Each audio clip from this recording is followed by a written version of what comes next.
In the remote woods of Idaho, 1987, a 68-year-old widower, living alone in the forests of Idaho with only a blind dog, who ended up saving a creature that science says doesn't exist. In 1987, Elmer Sloan stumbled upon a young, half-dead Bigfoot under a pile of decayed branches. But instead of calling the authorities, he hid it in his late wife's old cabin room, the same one she once lay dying in, and began a journey of quiet, mutual healing. This isn't fiction. It's a story reconstructed from a ranger's report, Elmer's handwritten journals, and physical traces left behind. In just 5 minutes, you'll see Bigfoot not as a myth, but as a mirror of grief, solitude, and connection. When the creature finally left, it didn't speak, but it left behind 3 red berries, a white stone, and the wooden spoon Elmer once used to feed it. And carved into a piece of bark, the letter L, his wife's initial. This story will remind you, sometimes the only thing that holds a broken soul together is the silent presence of another. Watch till the end, because once you do, you'll never forget Elmer or Thorne. It had rained all night. That kind of Idaho rain that wasn't loud, wasn't hard. Just there, constant, like the breath of something sleeping with its eyes open. The pine needles were soaked, the dirt turned to syrup, and the sky hung low like a wet sheet strung between the mountains. Stillwater Ridge didn't welcome mornings. It just tolerated them. Elmer Sloan, shoulders hunched under a coat patched at the elbows, stood by the sagging fence at the edge of his land. He was prying up the old posts one by one, hands calloused, knees aching, the shovel slick with rain. 68, and his spine had started curving like the trees behind him, bent, but still standing. There was no one around for miles, just the dog, Murmur, blind and old, lying under the porch, listening with ears that twitched to memories more than sounds. The fence had split down at the southern corner, same spot as always. Maybe elk, maybe wind, maybe just time. Time had a way of unmaking things that no longer mattered. He braced a boot against the shovel's worn handle and pushed.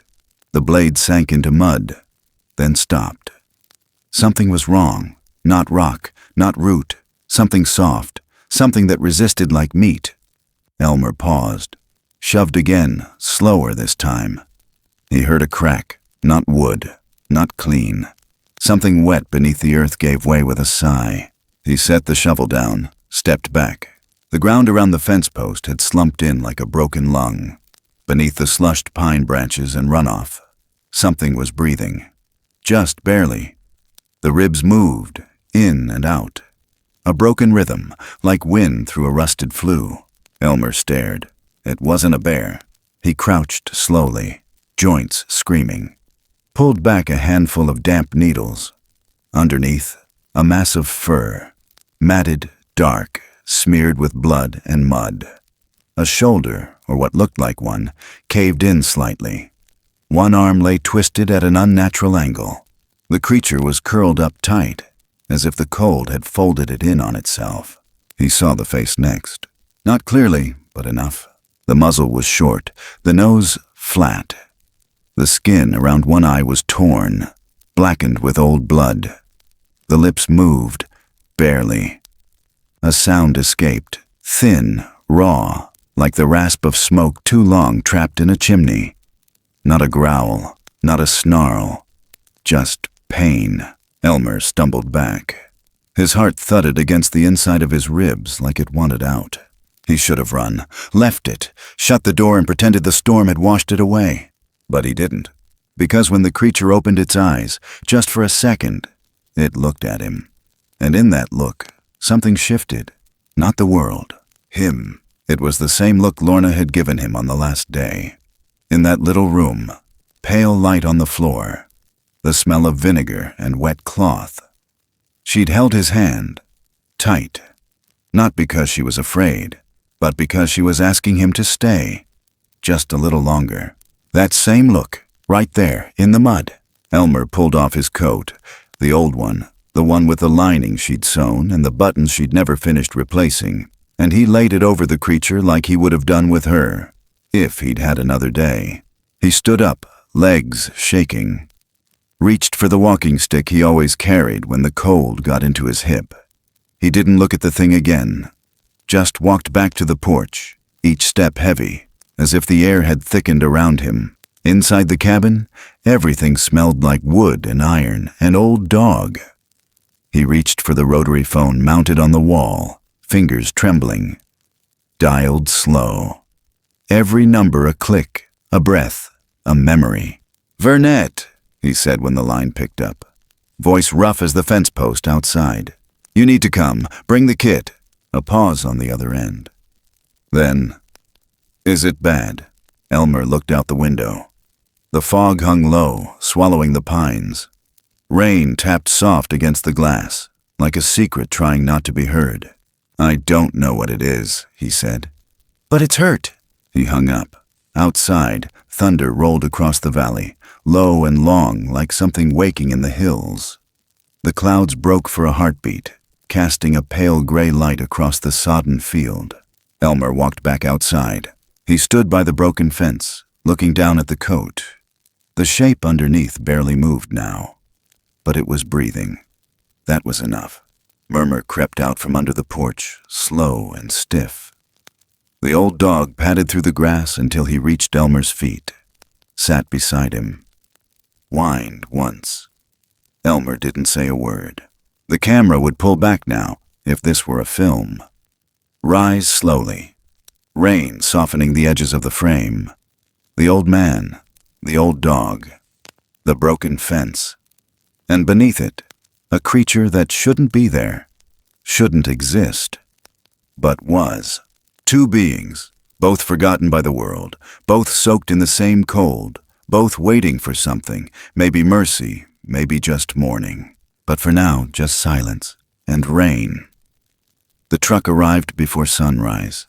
Its headlights cut through the fog like slow-moving searchlights, carving pale wounds across the gravel path. Elmer was already outside, boots soaked, standing by the edge of the broken fence like a man guarding a grave that hadn't been named yet. He hadn't slept. Not because he couldn't, but because something about that breathing beneath the coat had held him there all night, like a thread around the chest that pulled tighter every time he blinked. Vernette climbed out of the truck with his usual limp, the kind that came from bad boots and worse memories. He didn't ask where. He could see it. Elmer pointed without a word. Just down the slope, where the rain had carved lines through the mud like veins under thin skin. The coat still lay over the creature. It hadn't moved, or at least not enough to make a sound. Vernette was a ranger by title, but grief had stripped the shine off that badge long ago. His boy had died in the Red Hollow fire, and after that, something in him stopped returning home. He looked at the coat, then back at Elmer. His eyes narrowed, not with suspicion, but with the kind of knowing that made you older than your age. They walked down together. Elmer first, stiff but steady, boots sinking slightly with each step. Vernette crouched by the coat, lifted it carefully. A breath caught in his throat, not fear, not awe, but something in between. It wasn't a bear. The creature's side rose and fell in uneven gasps. Fur was matted with blood, thick around the chest and shoulder. The left hand, if you could call it that, had torn knuckles and was missing every nail. One ear hung in a ragged split. The ribs showed through patches of fur like the old rafters in Elmer's shed. Worn, exposed, half broken. Vernette swore under his breath. "What the hell is this?" Elmer didn't answer. He just stood there, arms crossed, rain dripping from the brim of his hat. "It's not human," Vernette said. "But it's not. Elmer, this thing shouldn't exist." The wind came down the ridge then, soft but cold. The kind that cuts through layers and leaves something raw underneath. "If it's still breathing after 5 days in this weather," Elmer said, voice low, "then it wasn't meant to die." Vernette glanced up at him. A long look. The kind men gave each other when the world shifted underfoot. and neither one wanted to say it out loud. They couldn't call it in. That was the unspoken truth between them. Whatever this was, animal, anomaly, myth come to life. If the others got wind of it, it wouldn't be left in peace. There'd be helicopters, trucks, scientists in clean boots, guns not meant for protection.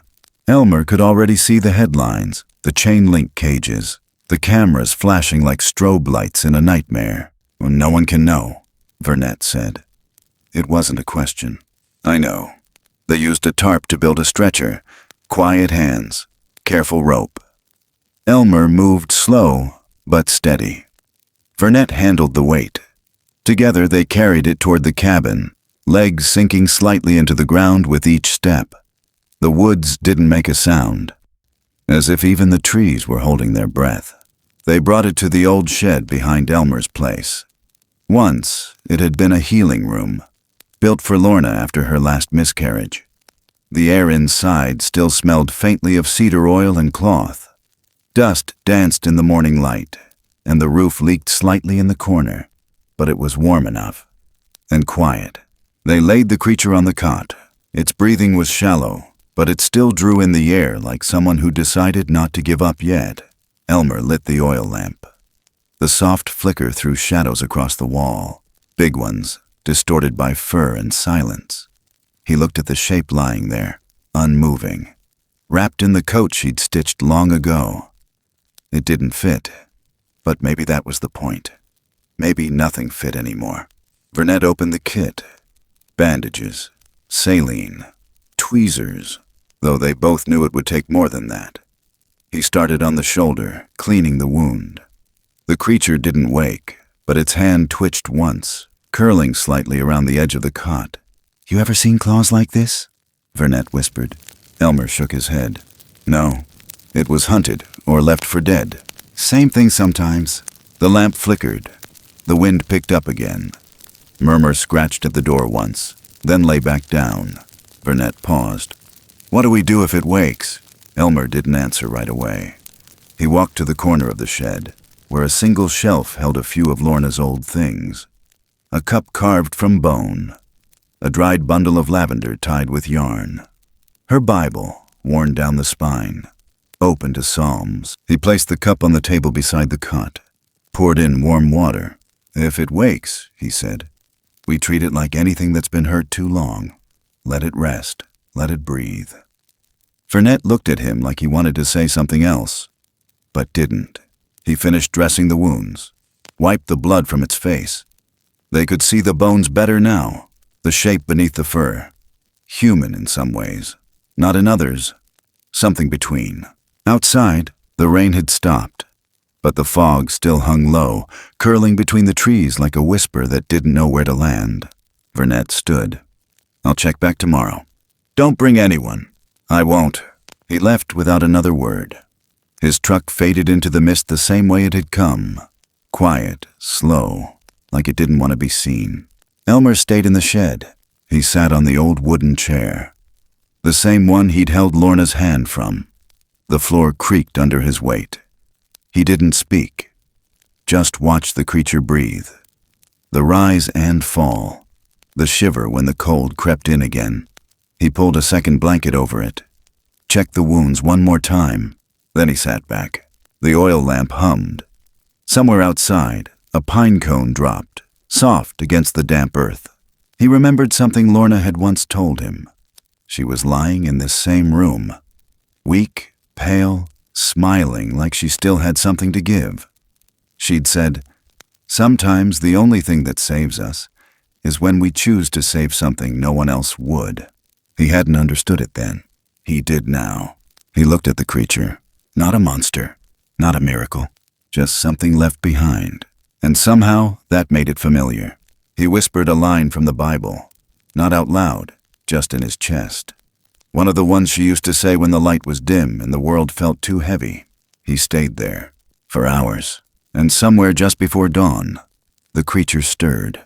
Not a movement, not a sound, just the faintest shift of breath, as if it knew it wasn't alone anymore. It didn't move that first night. Not once. Just lay there on the cot, curled into itself, like a fire left too long in the rain.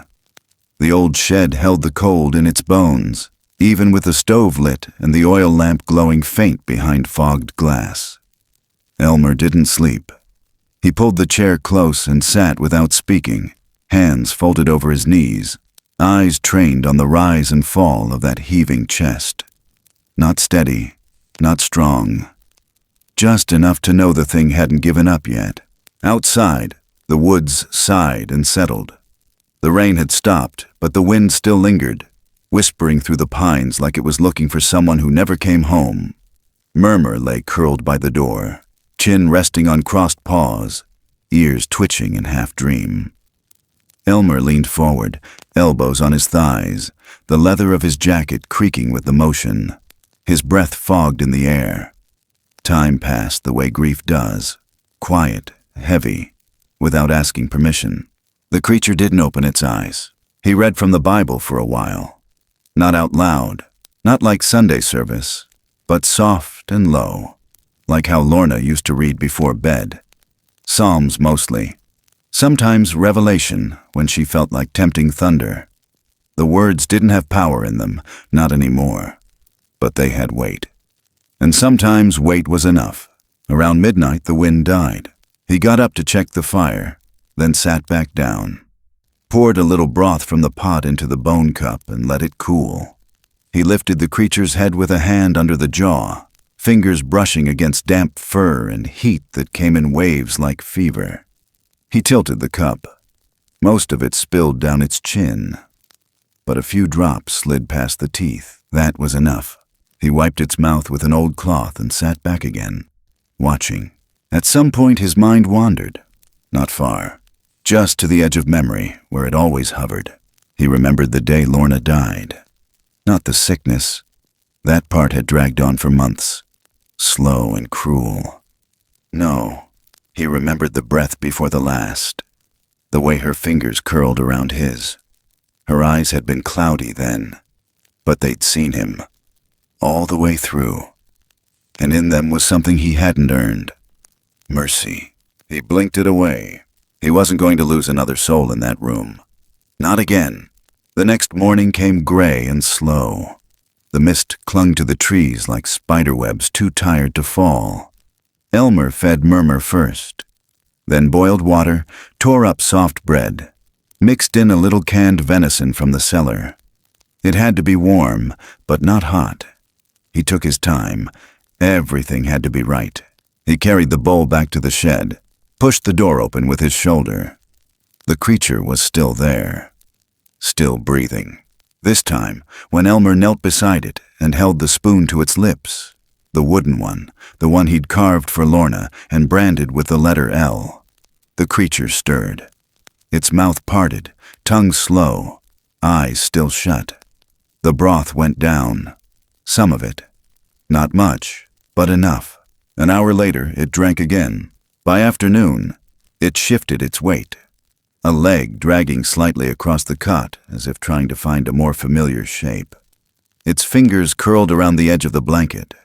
The ear that wasn't torn flicked at a sound only it could hear.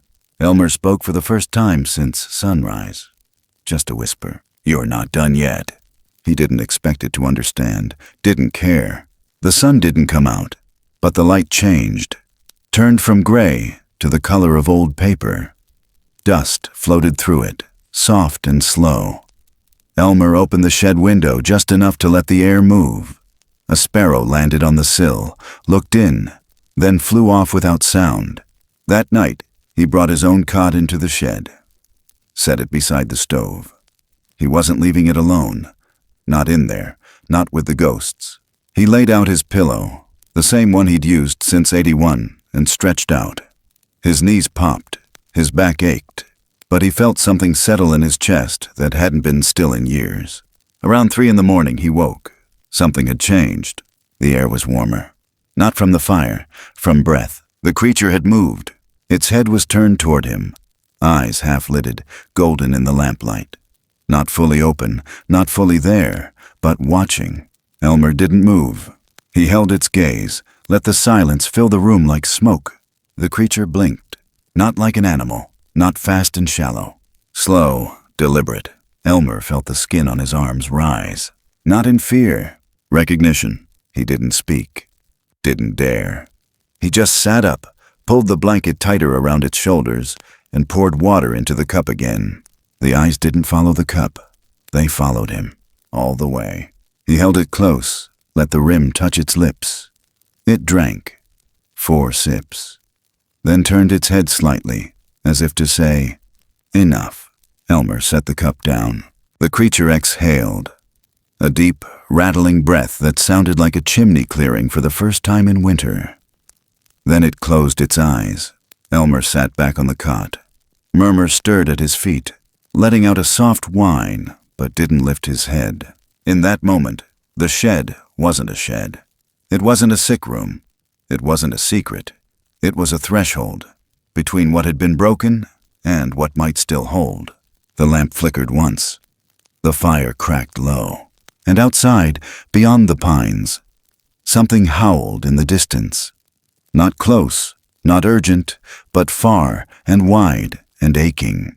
Elmer listened, not with fear, but with the feeling that, for the first time in years, he wasn't the only thing in that cabin carrying a past too heavy to speak of. And maybe, just maybe, that meant neither of them had to carry it alone anymore. The morning after the blink, Elmer didn't speak. He just opened the shed door and stood there a while, one hand on the frame, watching the light pour in and spill across the floorboards like it didn't belong.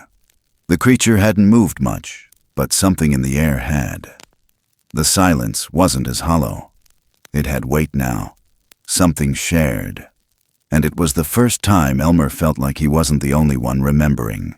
He brought oatmeal in a chipped enamel bowl, added a little honey from the last jar they'd saved for winter. Lorna used to ration it like gold. He dipped the wooden spoon into the mix and offered it again.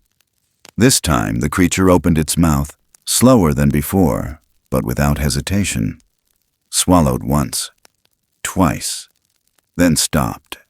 The eyes stayed half-lidded, watching him, not like prey watching predator, but like someone trying to understand what it meant to be cared for. Elmer wiped its chin with a cloth. "We'll go slow," he said, though his voice cracked on the last word. "Slow's the only way I know how anymore." By the 3rd day, it sat up. Only for a minute, but it used its arms to brace itself against the cot. Elmer noticed the left hand, mangled, missing nails, swollen along the knuckles, barely touched the frame. The right arm bore most of the weight, trembling but trying. Its chest rose faster when upright. Not panic, effort, determination. That night, Elmer cleared out the corner of the shed, brought in planks, hammered them into a square frame with a slanted roof and an open front.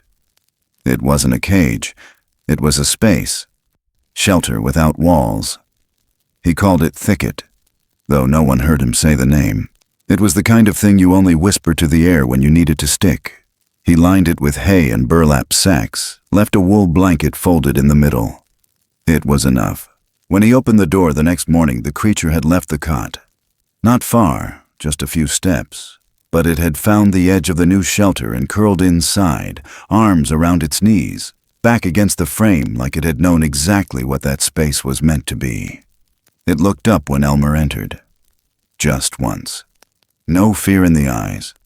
Just that same quiet, watchful, solemn, as if every gesture might be the last it was allowed. Murmur wandered in behind him, sniffing at the hay. His back legs dragged a little more than usual. He let out a grunt, turned once, then settled beside the shelter, eyes toward the stove. The creature shifted. Elmer watched from the corner of his eye. It extended one arm slowly, as if testing the air. Its fingers, still swollen and rough, touched the top of Murmur's head, just briefly. A gesture not born of instinct, of intention. Elmer didn't move, didn't say a word. That night, it stormed. The kind of wind that came down from the ridge with a voice, snapping branches and clawing at shutters like it was trying to peel the world back. Elmer stayed in the shed, threw another log on the fire. He checked the window twice, then sat beside Murmur, The old dog's breathing shallow, his body curled tight against the cold. Sometime after midnight, the creature rose. It didn't stand tall, just crouched and walked low on all fours, the way a wounded thing learns to move. It crossed the room to where Murmur lay. Elmer tensed but didn't stop it. The creature lowered itself beside the dog, rested one hand across Murmur's ribs like it was listening to the rhythm inside. Then it stayed. All night. Didn't move again. Elmer watched from the cot, eyes half closed. He didn't sleep. But for the first time in years, he didn't feel like he had to stay awake to keep something from slipping away. In the morning, when the light cracked through the eastern window, Elmer saw the creature still curled beside the dog. Its eyes were closed, but its chest rose and fell in sync with Murmur's. He sat down at the stove, made coffee thick and dark, poured some into Lorna's old cup with a chipped handle. He looked at the creature, still sleeping, hand still resting on the dog, and let the warmth of the cup bleed into his palms. Outside, the woods had changed. The storm had stripped leaves from the pines, left the world raw and honest. Elmer stepped onto the porch, stared at the clearing beyond the fence. Somewhere out there, something had once abandoned this creature, left it to rot in a ditch. Whatever it was, whoever they were, they'd chosen not to look back. Elmer had spent most of his life living with choices like that. He stepped back inside. The creature was awake now, sitting beside Murmur. Its breathing was steadier, its eyes clearer. He set the bowl of oatmeal near the edge of the shelter and didn't push it. It reached out, picked up the spoon in a clumsy fist, fed itself 3 slow bites before setting it down. Then it turned its face toward the window, toward the light. Elmer crouched nearby. Not close, just enough. "You're holding on," he said. "Good." He didn't name it yet. That came later. That evening he found it by the far wall, bent over a piece of wood from the fire pile. It was holding something, a sliver of pine, worn at one end, and carving into the bark with its nail. Slow strokes. Shallow. Elmer stepped close enough to see the shape, a line with a cross through it. Not a symbol he knew, but not random, not mindless. He looked down at the wound on its leg, still healing. A sharp little branch had snapped under the knee and wedged itself deep. He'd pulled it free the second day. It had bled for almost an hour, but the thing never cried out. He pointed at the cot, then the wound. "That thing in your leg," he said. "A thorn." The creature looked up, not confused, not hostile, just aware. So Elmer said it again, "Thorn." And for the first time, the creature blinked once. Slow, deliberate. That was enough for a name. Days passed. Thorne ate more, moved more. Elmer kept the shed clean, kept the food warm. They didn't speak, not in words, but something had formed between them, thin and strong, like fishing line you couldn't see unless the light hit it just right. He caught Thorne watching the dog again. Murmur, for all his age, seemed calmer now. His eyes clearer, the limp in his step less pronounced. One night, Elmer came in to find the creature curled around Murmur, the dog breathing steady, tail thumping once in sleep. He stared at them both for a long time. Then he sat down and said nothing. But in his chest, something started to shift. Not all at once, just the edges, the corners, the places that had long ago gone cold. And for the first time in more years than he could count, Elmer Sloan wasn't thinking about how much he'd lost. He was wondering, quietly, painfully, how much more he might still have to give. The rain came down hard that morning, not in drops, but in sheets. Gray, slanting sideways across the ridge like the sky had split just enough to pour grief straight through. Elmer stood under the eave, coffee in hand, watching the mist cling to the pines and the world fold in on itself 1 inch at a time. The roof of the shed clattered, the old nails groaning. He could smell wet bark, rust, pine needles rotting. He could feel it in his chest too, The ache before weather, the pressure where memory used to sleep. Thorne was outside. He hadn't gone far, just into the clearing beyond the cabin, feet sunk in the cold grass, head tilted up toward the sky like he was trying to remember the sound of something only he had ever heard. His fur was soaked, slicked against his ribs, but he didn't move. Just stood there, letting the storm fall through him. Not flinching, not sheltering. Elmer opened his mouth to call him in, but the words didn't come. There was something in the way Thorne stood. Still but not frozen, like a statue built out of hurt. That reminded Elmer of Lorna. She'd done the same thing once, years back, after the last miscarriage. It had rained just like this. Not loud, not violent, just relentless. She'd walked barefoot out to the line where the trees met the field and tilted her face to the clouds, arms at her sides, hands open. She didn't cry, didn't speak, just stood there like maybe the sky would take her too if she stood still long enough. Long. He'd watched from the porch then too, and he hadn't gone after her. Thorne made a sound, sharp and thin, something between a howl and a breath that caught in the throat. It wasn't loud, but it felt ancient, like a signal, or a name. A call sent out with no certainty it would ever be answered. Elmer set the cup down. Inside, Murmur was shivering. He hadn't eaten since the day before, nose dry, eyes duller than usual. Elmer knelt beside him, pressing a hand gently to the old dog's chest. Still breathing, but slow, shallow. Time had been pulling at Murmur for months now, inch by inch, like it was afraid to take him all at once. Elmer stayed there for a while, not speaking. He had no prayers left to say, no promises left to barter. That night the storm rolled deeper into the valley. Thunder low, constant. No lightning, just the sound of weight moving through clouds. Thorne didn't return to the shed. Elmer found him crouched beside Murmur in the cabin, close but not touching. The dog's body rose and fell under the blanket. Thorne watched him the way Elmer had watched Lorna once, quiet, steady, with something in his face that didn't belong to animals. Elmer didn't say anything, just sat down nearby, back against the wood stove, legs stretched out, hands folded across his lap. The fire crackled, and outside, the wind tangled itself in the trees. Later, when Elmer rose to stoke the fire, he noticed something odd. Around the blanket, near Murmur's paws, were leaves.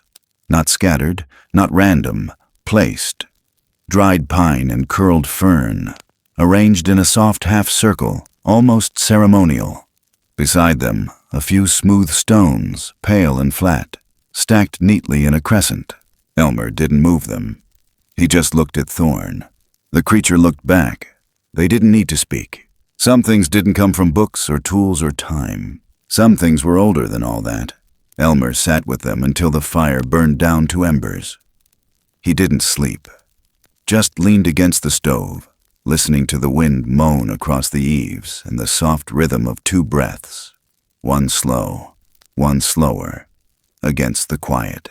In the morning, Murmur was still breathing, stronger now. The color had returned to his gums. He stood, wobbled to the water bowl, and drank. Then laid down again, this time without the shaking. Elmer blinked, then chuckled under his breath.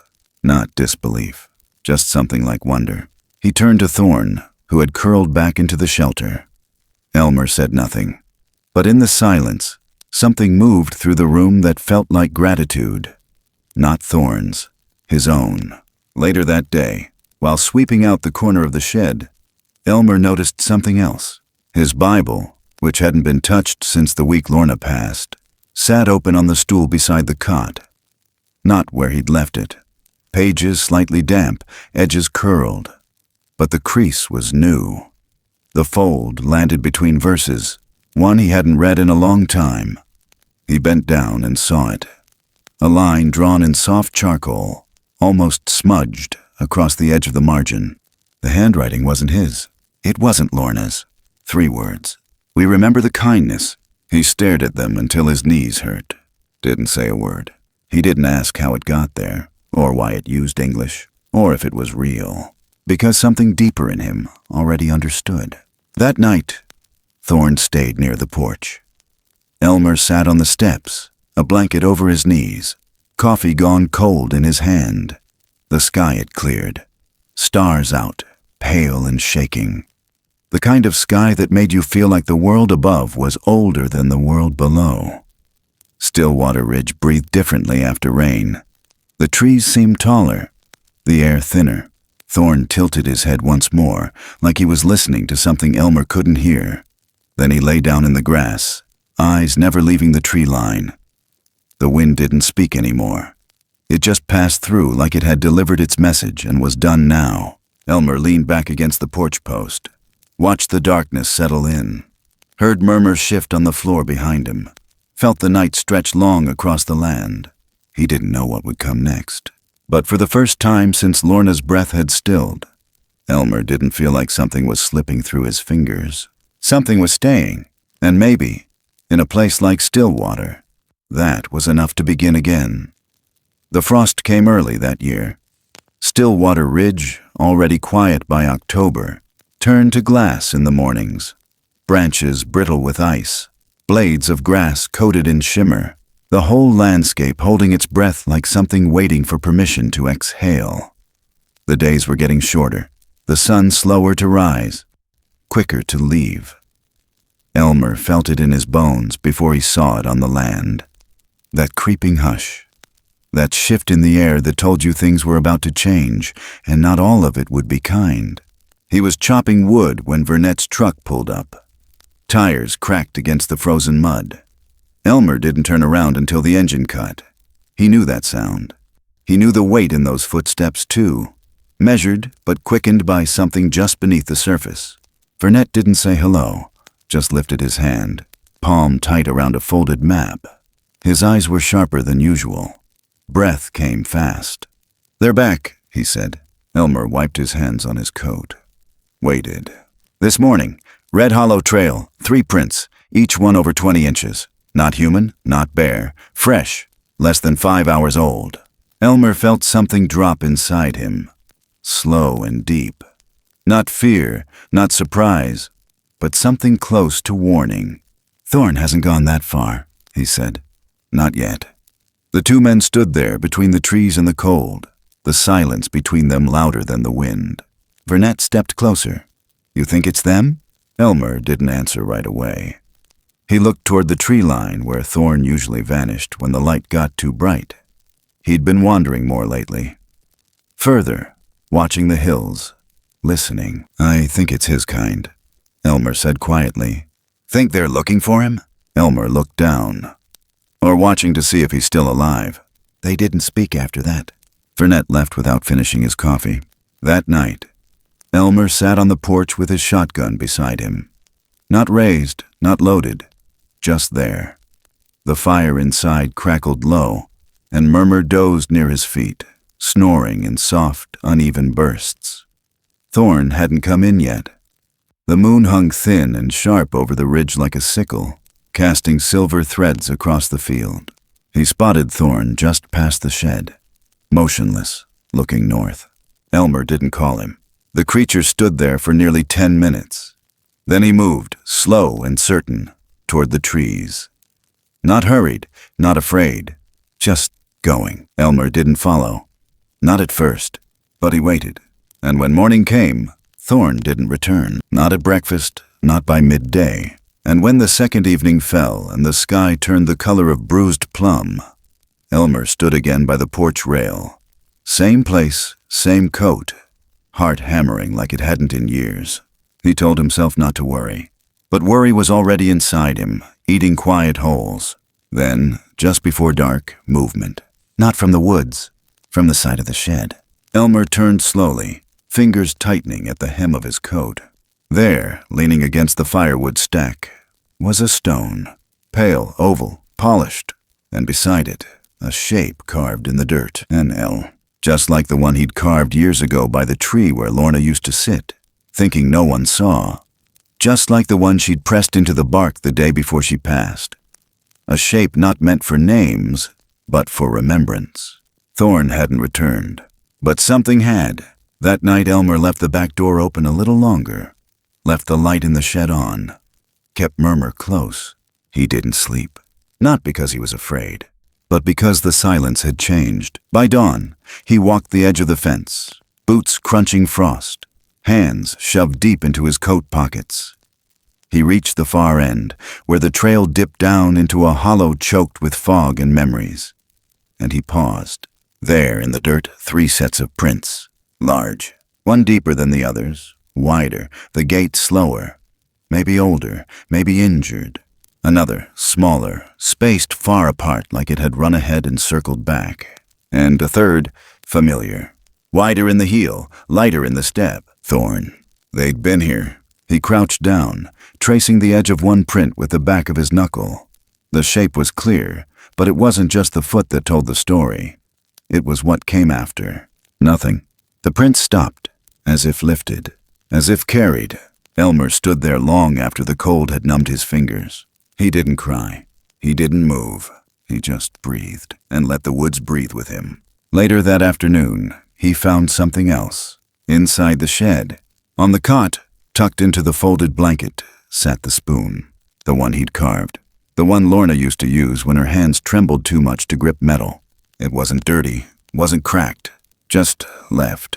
Beside it, a small white stone, smooth, still cold from the air outside.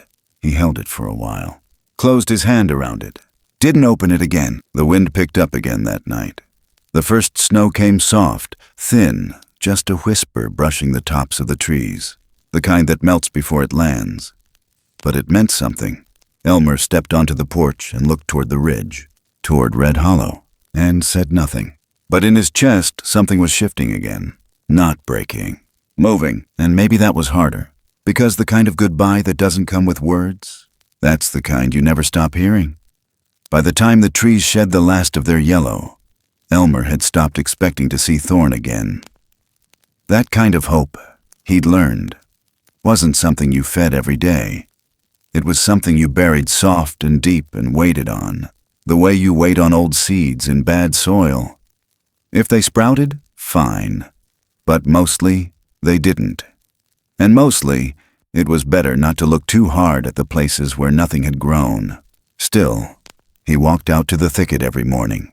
Same boots, same slow limp, brushing the frost off the hay, adjusting the plank roof when the wind had knocked it sideways in the night. He didn't say much anymore, not out loud, but Murmur followed him still, tail low, breathing shallow but steady. They kept the ritual alive between them, as if the air might still carry the scent of someone who'd once laid there, curled in pain, half alive and all alone. It wasn't until the 3rd week that Elmer found them. Not Thorne, but the offering. He hadn't noticed it at first. The light was bad that morning. Sky overcast, mist clinging to the valley like old bed sheets. He'd almost turned back when Murmur stopped walking. Just froze, ears twitching, nose tilted. Elmer followed his gaze and saw the pattern. Right at the mouth of the thicket, 3 red berries, bright as blood, placed in a perfect line across the threshold. Not random, not dropped by birds or wind or luck. They were arranged, careful and intentional, with space between them. Space that meant something. And beside them, a string of stones woven with dried grass and pressed into the shape of a curve. He stood there for a long time, staring at the symmetry of it. Then he knelt. The berries were still cold from the night, but not frozen. Picked recently. And not local. They weren't the kind that grew near Stillwater. He would have known. He and Lorna had picked through these woods every fall. These weren't from here. He took the string in his hands gently, like it might fall apart. The weave was simple but tight. The knots knuckled into the shape of a single letter or something close to it. Looked like a backward E, or maybe a symbol. Maybe both. He held it to his chest and closed his eyes. Didn't cry. Didn't smile. Just remembered. That afternoon, Vernette came by again. Pulled up slow, engine quieter than usual. Eyes scanning the tree line before he even knocked. I went back to Red Hollow, he said, voice low. All the prints are gone. Elmer didn't respond. But I found this. Vernet reached into his coat, pulled out a folded napkin. Inside it, a piece of bark. Rough, worn. The edge was burned slightly, like it had been pulled from a fire, but not consumed. And across the surface, in dark cuts, a single line slashed at a diagonal. Then 3 small crosshatches beneath it. Not random, not accidental. You think it's a warning? Vernet asked. Elmer stared at it, then slowly shook his head. I think it's a message. From him? No. He looked up. From them. That night, Elmer sat on the porch past dark, wrapped in Lorna's old quilt, steam curling from the mug in his hands. The stars were out for the first time in a week, sharp and pale and too far to touch. Murmur lay beside him, snoring in pulses, the kind of sleep that sounded more like waiting than rest. He didn't expect to hear anything, but then he did. A soft rustle, not in the woods. Behind him, he turned. Nothing there. Not at first, then movement. Just a flicker. A shape pulling away from the shadows by the back shed. He stood, heart hammering not from fear, but recognition. He stepped toward it, slow and careful, like approaching a deer that might vanish. There, on the ground, another shape, this one made of wood. 2 pieces crossed over one another, tied at the center with twine. A symbol. He'd seen it before. On a reservation down south, years ago. Lorna had explained it. It meant gratitude. Not spoken. Shown. He didn't follow the shadow. Didn't need to. It had left what it came to leave. He bent down, picked up the cross, smoothed the twine with his thumb, then looked toward the ridge. There was nothing left to chase. And yet, for the first time, he didn't feel abandoned. He just felt known. The next day, Elmer walked out to the old pine tree at the edge of the northern fence. The one Lorna used to sit under when the sun got too hot. The one she'd once whispered secrets to like the bark could hold them better than he ever could. He cleared the base of dead needles and knelt there, slow, creaking in every joint. He pulled a stone from his coat pocket, one of the ones Thorne had left, and he set it gently at the tree's base, just beside the one he'd left all those years ago. The one that bore her name, carved with shaking hands and a heart too broken to be neat. He didn't say anything, but he stayed, and when he rose he felt lighter, not less burdened, just more shared. That night, when the wind moved through the walls and the stove crackled long into the dark, Elmer dreamed, not of faces, but of shapes. Stone, fire, berry, cloth, gestures passed down in silence, like threads from one wounded hand to another. And somewhere inside that dream, a voice, not human, not language, but real, saying, "We remember." And in the quiet that followed, he finally believed it. The first snow didn't fall like a surprise that year. It came in slow and certain, like a breath taken in by something ancient. The sky turned the color of ash just after dawn, and by the time Murmur stirred beside the stove, the world beyond the cabin had vanished into white. Trees blurred into their own silhouettes. The fields, gone. Fence posts, swallowed. The world shrank down to walls and firelight, and the hush of falling snow that made even memory feel farther away. Elmer hadn't stood up since the night before. Not really. His knees had gone stiff beneath the wool blanket Lorna had sewn from scraps decades back. He felt the cold behind his ribs now, in the hollow places where strength used to be. The kind of cold that didn't bite, just pressed, constant and steady, like the tick of a clock counting down something you already know. The coffee had gone cold on the table. Murmur's ears twitched once, but didn't lift. He was too old for this kind of winter. They both were. Elmer shifted slightly. The movement burned through his spine.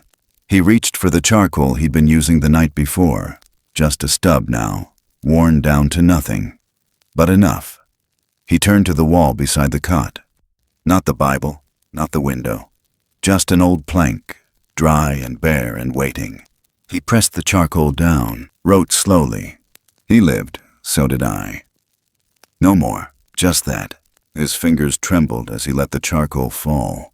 He leaned back against the headboard, chest rising in slow, uneven beats. Every breath sounded like it had a question mark at the end of it. Not pain, just waiting. The room felt smaller now. Not in size, in time. Like all the years he'd lived in this place had folded in around him. The nights with Lorna after the miscarriages, when the house was too quiet and neither of them could sleep. The days after the funeral, when the front door hadn't opened for weeks. The mornings with Thorne, moving slow through thawing frost, feeding something wild with hands that only knew how to build. Outside, the wind whispered low against the glass. And then, just after the stove cracked from settling heat, he heard it. A sound. Not the wind, not a branch, not imagination. The back door creaked open, slow, soft. Not from age, from care. Elmer didn't lift his head. Didn't need to. He heard the footsteps, only 3 of them. Then stillness. Murmur stirred, his old body pushing up just enough to lift his head. He didn't bark, didn't whine, just looked toward the door and stayed that way. Eyes steady, ears raised. Then Elmer felt the air change. Not colder, not warmer, just real. A presence, like something the room had been waiting on finally returning home. He didn't open his eyes. But if he had, he'd have seen what was left behind on the wood floor near the cot. Not loud, not grand, just a quiet leaving. 3 red berries, a tuft of gray fur, damp with melted snow, and a strip of bark curled at the edge, with a single shape carved into it. Ooh, the snow outside thickened, turning the windows to soft gray lanterns. The sky pressed low, and the trees leaned under the weight. The cabin didn't groan. It held, like it always had. And by morning there was no more sound from the back room, no more shifting in the cot, just Murmur, curled beneath it, tail over his nose, ears still twitching to something only he could hear. When Vernette came by 2 days later, he didn't knock. He just stepped inside like a man who already knew. He kept his voice low when he spoke, not out of respect, out of recognition, the kind that doesn't need words. He found the message first, scrawled in charcoal, faint but sure. He lived, so did I. He stared at it a long while, then stepped to the porch and stood in the snow.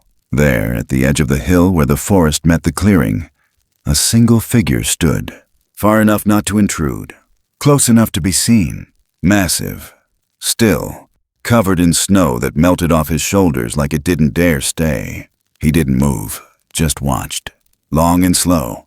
And then, without turning, the creature walked back into the trees. Not running, not hiding, just returning. The sky stayed quiet. The world held its breath, and inside the cabin nothing stirred. But somehow, everything had changed. Sometimes, the quietest stories leave the loudest echoes. They don't always come with answers, or endings tied in ribbon. They unfold slowly, through the hush of snow, the silence between breaths, the weight of an outstretched hand in the dark. These are the stories that live not in what's said, but in what's felt, in the spaces where fear meets compassion, where memory holds its ground, where something unloved is given a place to rest. And maybe that's what we're all really looking for in the end. Not miracles, not certainty, but presence. The kind that stays through storms and seasons. The kind that doesn't turn away when something wild and broken shows up at the door. There's something deeply human in that. Not just in the act of saving, but in being changed by what you choose to save. There are moments that never make headlines. Small, trembling choices that no one sees. But sometimes those are the ones that matter most. Because even in a world that forgets, even in places untouched by signal or spotlight, kindness remembers. And memory, real memory, isn't made of facts. It's made of warmth, of shared silence, of eyes meeting across the distance and saying, "You are not alone." That's where healing begins. Not in grand gestures, but in gentle ones. The bowl of food left out in the cold, the blanket draped without question, The name whispered without needing to be returned. If we listen close enough, we can still hear the pulse of those moments long after they've passed. They don't fade, they root. And when they do, they change the landscape, not just of forests and fences, but of hearts. So if this story reached you in some quiet part of yourself, let it sit there a while. Let it echo. Let it remind you that even the forgotten corners of the world are still breathing. That mercy doesn't always roar. Sometimes it just lingers. And sometimes that's enough to bring something back to life. Thank you for walking this path with us. If the story moved you, we invite you to share your thoughts in the comments below. We'd love to hear how it made you feel. And if you'd like more stories like this, stories of quiet courage, of connection in unlikely places, consider subscribing to the channel and turning on notifications. It helps us keep these voices alive and these moments remembered. Until next time, stay warm, stay kind, and never stop listening for the things that most people miss.